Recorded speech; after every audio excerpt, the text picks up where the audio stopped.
Сәлем достар, менің каналыма қош келдіңіздер. Бүгін сіздермен өте оңай әрі тез дайындалатын әрі дәмді салаттың рецептімен бөлісемін. Ең алдымен осы видеоға лайк басып, каналға тіркеліп кетіңіздер. Тереңдеу ыдысқа 2 жұмыртқамызды салып, үстіне аз ғана тұз сеуіп, осылай жақсылап шанышқымен араластырып алатын боламыз. Осылай шанышқымен жақсылап араластырып алғаннан кейін қызып тұрған тапаға құйып 2 бөліп құйып пісіріп аламыз. Тапаға май жақпаймыз. Міне 1 бөлігін пісіріп жатырмын. Қазір асты піскеннен кейін осылай екінші жағын айналдырып пісіреміз. Тапаға жабыспайды. Келесі бөлігінде осылай 2-ге бөліп пісіріп алатын боламыз.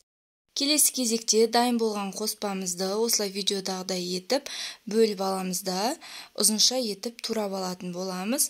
Өте дәмді болады, немесе өз қалауларыңызға қарай пішінін өзгертіп тура берсеңіздер болады.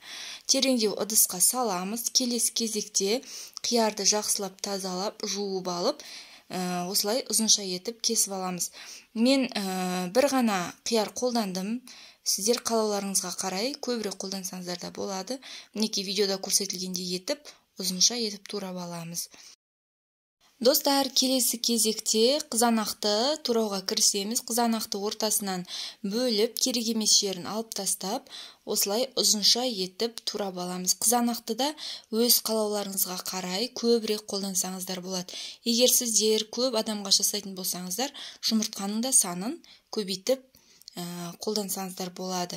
Келесі кезекте қалауларыңызға қарай шұжықты қоссаңыздар да болады, қоспасаңыздар да болады. Мен осы жолы шұжықты қостым. Өте дәмді болды. Міндетті түрде дайындап көріңіздер. Осы рецептпен өз достарыңызбен, құрбыларыңызбен бөлісіп қойыңыздар.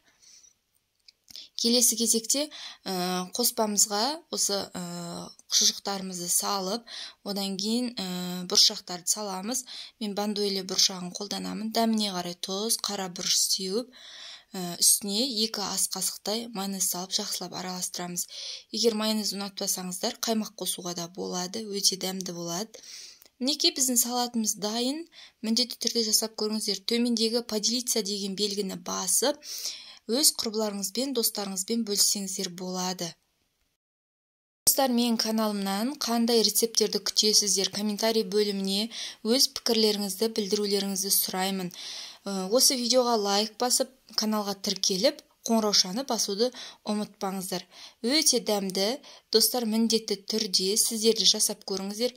Әрі жеңіл, жасалуы өте оңай.